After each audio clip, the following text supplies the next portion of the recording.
Guys जय माता दी, राधे राधे। कैसे हो आप सब? तो आज मैं फाइनली 2 दिन के बाद ब्लॉग बना रही हूँ, क्योंकि मैं यहाँ पर ब्लॉग बना नहीं पा रही हूँ। मुझे कुछ भी समझ में नहीं आ रहा कि मैं आप सबको क्या दिखाऊँ, कैसे ब्लॉग बनाऊँ, क्या करूँ। मेरा बिल्कुल भी यहाँ पर दिमाग नहीं चल रहा है। मैं कुछ कर ही नहीं पा रही हूँ, क्योंकि अगर मैं बाहर जाने की सोचती हूँ तो इतनी ज़्यादा धूप होती है कि मैं बाहर जा नहीं पाती हूँ। धूप देख के ही मैं अंदर को आ जाती हूँ, भाई मुझसे धूप नहीं देखी जाती इतनी तेज़। और फिर गर्मी इतनी ज़्यादा है कि अगर मैं यहाँ पर सबसे बड़ी दिक्कत ये है कि यहाँ पर लाइट की बहुत ही बड़ी परेशानी रहती है। क्या होता है कि लाइट तो आती है पर फेस बिल्कुल भी नहीं आते हैं, तो इस वजह से इन्वर्टर भी सही से चार्ज भी नहीं हो पाता है। और जो मेरा बड़ा स्टेबलाइजर है वो ख़राब हो गया है, तो उसे भी सही कराना है। तो पहले मैं वो सही करा लेती हूँ, फिर उसके बाद देखती हूँ। और मेरा प्लान बन रहा है वापस घर गाज़ियाबाद जाने का, क्योंकि 2 रीज़न है। मैं आपको 2 रीज़न बता देती हूँ कि मैं गाज़ियाबाद क्यों जा रही हूँ। पहला रीज़न ये है कि मेरे बहुत ही करीबी रिश्तेदार हैं, उनकी तबीयत ज़्यादा ख़राब है, तो उनको देखने जाना पड़ेगा मुझे। और वो दिल्ली हॉस्पिटल में एडमिट है, तो इसलिए मैं जा रही हूँ उनको देखने के लिए। और मैं बड़ी हूँ और वो छोटे हैं, तो मेरा फ़र्ज़ बनता है कि उनको देखने जाऊँ, क्योंकि सब लोग देखने जा रहे हैं। 15-20 दिन हो गए, अभी उनकी तबीयत ठीक नहीं है, आराम नहीं है, तो सभी लोग जा रहे हैं। और तो मैं सोचती हूँ कि मैं भी चली जाऊँ, मैं देख आऊँ जाके, क्योंकि अभी टाइम है स्वाति की डिलीवरी में। वैसे भी आप उनको डेट दी है 15 जून, तो इस वजह से मेरा प्लान अभी औरैया जाने का नहीं है। मैं सोच रही हूँ कि यहीं से चली जाऊँ मैं सीधा डायरेक्ट गाज़ियाबाद। तो वह कपड़े लेके मैं जाऊँगी नहीं, मैं सोच रही कपड़े वहाँ पर वैसे भी कपड़े की ज़रूरत है नहीं है, कपड़े मैं यहीं पर छोड़ दूँगी। और मैं परिदेव को बस ऐसे ही चले जाएंगे और देख भी आऊँगी। और देव का भी मन नहीं लग रहा, देव को भी अपने पापा की बहुत ज़्यादा ही याद आ रही है। वो कह रहा है मम्मी पापा के पास चलो, पापा के पास चलो। वो दिन में कम से कम 4-5 बार रोता है, तो बस एक ही बात बोलता है, मम्मी पापा पास चलो, मुझे यहाँ अच्छा नहीं लग रहा, अब मेरा मन भर गया, अब मुझे पापा के पास जाना है। तो इस वजह से देव भी थोड़ा ज़्यादा परेशान कर रहा है, तो उसका भी मन नहीं है। तो मैं सोचा चलो चली जाती हूँ, 15-20 दिन फिर रह के फिर आ जाऊँगी। जब डिलीवरी होगी उस टाइम उसके पहले आ जाऊँगी। तो इस वजह से मेरा जाने का प्लान बन रहा है घर जाने का। लेकिन कल बता दूं, कल मैंने ट्रेन के लिए भैया को बोला, तो वो सीट ही नहीं है, वेटिंग में है। 30 तारीख तक वेटिंग में। अब 30 तारीख के बाद मैं जाऊंगी तो 15 ही दिन बचेंगे, और मुझे उनको देखने जाना बहुत ज़्यादा ही ज़रूरी है। तो अब मैं सोच रही अगर मैं बस से जाती हूँ तो मैं अकेले बस से नहीं जाऊँगी, अगर मेरे साथ कोई और भी जाए बस से तो मैं चली भी जाऊँ, क्योंकि 2-2 बच्चे भी हैं और पूरे 12 घंटे का सफ़र करना पड़ेगा। 12 घंटे बैठने के बाद बाय गॉड इतनी गर्मी में पूरा दिन लग जाएगा। वैसे भी बसों में बहुत ज़्यादा ही गर्मी लगती है। गर्मी तो ट्रेन में भी लगती है, लेकिन बस में कुछ ज़्यादा लगती है। कभी कभी क्या होता है कि बस वाले भी ज़्यादा भर लेते हैं, या तो फिर अगर किनारे की सीट मिल जाए तो ठीक है, अगर बीच की सीट मिल गई तो हालत ख़राब है। और साथ में बच्चे भी हैं, रुक रुक के भी बस चलती है, तो बहुत कुछ देखना पड़ता है। तो इस वजह से मन नहीं कर रहा है बस से जाने का। और ट्रेन में बिल्कुल भी सीट है नहीं। मैं हमेशा गोमती से जाती हूँ, गोमती से आती हूँ, तो गोमती में अभी 30 तारीख तक सीटें फुल हैं। 30 तारीख तक मुझे वेटिंग में मिलेगा, अगर वेटिंग में मिलेगा तो फिर सीट नहीं मिली तब भी मैं बहुत ज़्यादा ही परेशान हो जाऊँगी। तो मैं देखती हूँ और कोई ट्रेन में देखती हूँ जो सुबह की ट्रेन हो, बस मैं शाम तक घर पहुँच जाऊँ तो ठीक है। मैं रात की कोई रिस्क नहीं लूँगी, क्योंकि बच्चों को रात में ले के जाने का मेरा कोई वो नहीं है। और रात में मुझे अकेले तो डर लगता है, अगर इनके पापा साथ में हो या कोई साथ में हो तो चली भी जाऊँ, अकेले तो मैं नहीं जा सकती। और मैं इनको भी नहीं बुला सकती। आप लोग सोचो कि इनको बुला लूँ तो इनको ड्यूटी भी करनी है, इतनी ज़्यादा छुट्टियां हो गई हैं, तो ये तो कैसे भी नहीं आ सकते हैं। और मैं इनको बोलूँगी तो ये मुझसे चिल्लाएंगे भी, तो इसलिए मैं इनको नहीं बोल रही। मैंने इनको खुद ही बोला कि मैं खुद ही आ जाऊँगी अकेले, तो ये कहने लगे ठीक है आ जाओ।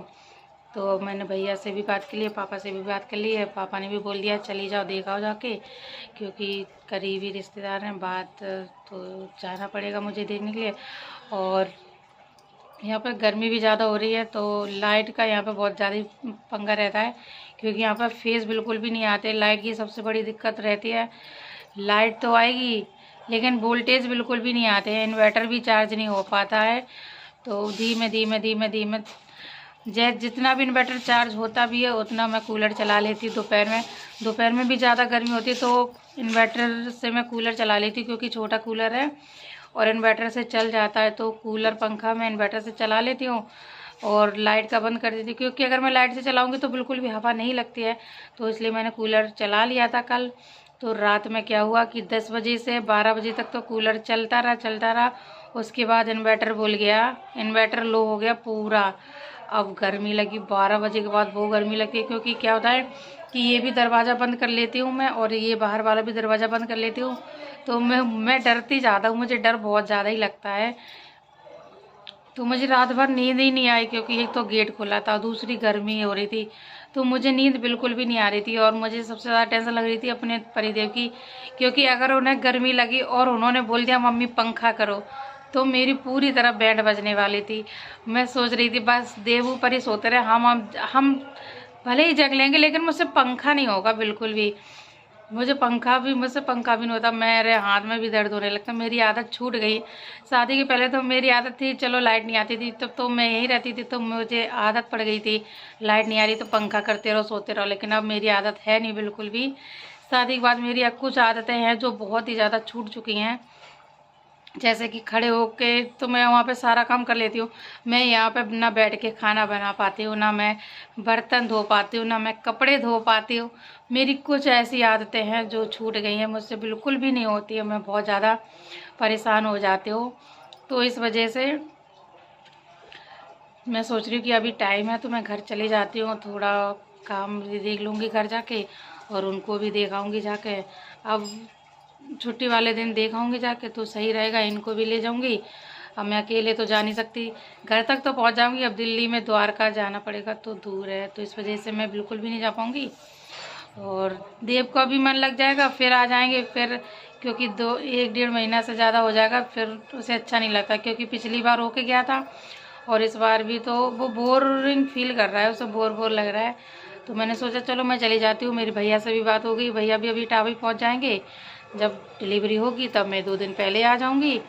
तो इसलिए मैं सोच रही हूँ कि मैं घर चली जाऊँ। अब वही है कि रिजर्वेशन हो नहीं पा रहा है, मैं टेंशन में बैठी हूँ कि मैं अकेले जाऊँ कैसे घर।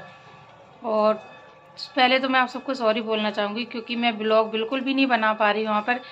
मैं बाहर जाने का सोचती हूँ फिर मन नहीं करता। और आप लोग भी कहते हो कि भाभी अगर आप 5 मिनट का ही ब्लॉग डालो, लेकिन आपको ब्लॉग डालना चाहिए क्योंकि हम आपकी ब्लॉग का वेट करते हैं। तो मुझे भी अच्छा नहीं लगता, लेकिन मैं क्या करूँ, मैं सच में ब्लॉग नहीं बना पा रही। अगर मैं आपको वही डेली का ब्लॉग दिखाऊंगी, वही खाना पीना, तो मुझे भी कभी कभी बोरिंग लगने लगता है। तो आप लोग तो देखते हो तो आपको भी बोरिंग लगेगा। मुझे भी ऐसा लगता है कि मैं आपको कुछ अलग दिखाऊं, लेकिन मैं अलग क्या दिखाऊं। आप लोग ऐसा करो, आपको जो भी पूछना हो, जो भी जानना हो, तो आप मुझे कमेंट में करते रहो। मैं ऐसा करूंगी, आपके कमेंट्स का ही मैं वीडियो बनाती रहूंगी जब तक यहाँ पे हूँ, क्योंकि आपको अलग देखना हो, मैं अलग कुछ नहीं दिखा सकती। मेरा मन तो बहुत जगह है जाने का, लेकिन मैं अकेले की वजह से बिल्कुल नहीं जा पा रही हूँ, क्योंकि यहाँ पर 2-3 जगह हैं घूमने की। लेकिन वही है, अकेले कहाँ जाओ, बच्चों को भी संभालो कि मैं खुद भी जाऊँ। और फिर धूप भी, सूरज देवता तो इतनी गर्म रहते हैं कि बता ही नहीं सकती। कूलर पंखा सब फेल है इनके आगे। तो इस वजह से मेरा बिल्कुल भी मन नहीं करता धूप में जाने का। धूप को देख के मुझे चक्कर आने लगते हैं। और मेरा प्लान है घर जाने का, तो मैं सोचती हूँ कि मैं चली जाऊँ, हो आऊँ घर। इसलिए फिर घर जाऊँगी तो आपको नए नए ब्लॉग देखने को भी मिलेंगे। अभी मैं यहाँ थी तो आपको औरैया में देखने को मिले थे, अब मैं घर जा रही हूँ। बस रिजर्वेशन हो जाए मेरा, मैं बस से नहीं जाना चाहती। अब मैं देखती हूँ दूसरी ट्रेन में, देखती हूँ अगर किसी और में रिजर्वेशन होगा तो मैं उससे चली जाऊँगी। लेकिन सुबह से शाम तक मैं घर पहुँच जाऊँ, बस मैं ऐसी ट्रेन में देखूँगी। अभी मैं करती हूँ भैया से बात, बोलती हूँ उनको और कोई ट्रेन में हो तो और कोई किसी ट्रेन में कर दो, जिससे कि मैं चली जाऊँ और उनको देख के वापस आ जाऊँ। तो चलिए गाइस, आपको ब्लॉग मेरा कैसा लगा लाइक करें, कमेंट करें, चैनल को सब्सक्राइब करें। और अगर आप लोग चाहते हैं कि मैं एक दिन भी ना छोड़ूं ब्लॉग का, तो आप लोग मुझे कमेंट करके बताइए, मैं उसी टॉपिक पे ब्लॉग बनाती रहूँगी। आप लोग मुझे सजेशन देते रहो कि भाभी इस टॉपिक पे ब्लॉग बनाओ, भाभी इस टॉपिक पे ब्लॉग बनाओ, आप ये बताओ, तो मैं उस पर ब्लॉग बनाती रहूँगी और आपका भी एंटरटेनमेंट होता रहेगा और मेरी भी वीडियोज़ डलती रहेगी। तो आप लोग कमेंट में ज़रूर बताएँ कि आपको किस टाइप का ब्लॉग देखना है। तो चलिए मिलते हैं आपको नेक्स्ट ब्लॉग में। बने रहिए मेरे साथ आरती सक्सेना के ब्लॉग में। मैं आपको अपडेट करती रहूँगी कि मैं कब जा रही हूँ। अब मैंने बोला है, अब देखती हूँ किसी और ट्रेन में होगा। मैं सोचती हूँ 1-2 दिन के अंदर चली जाऊँ और उनको देखा हूँ जाके। तो बस मैं इसी कोशिश में लगी हूँ। तो चलिए मिलते हैं आपको नेक्स्ट ब्लॉग में। बने रहिए मेरे साथ आरती सक्सेना के ब्लॉग में। Bye bye.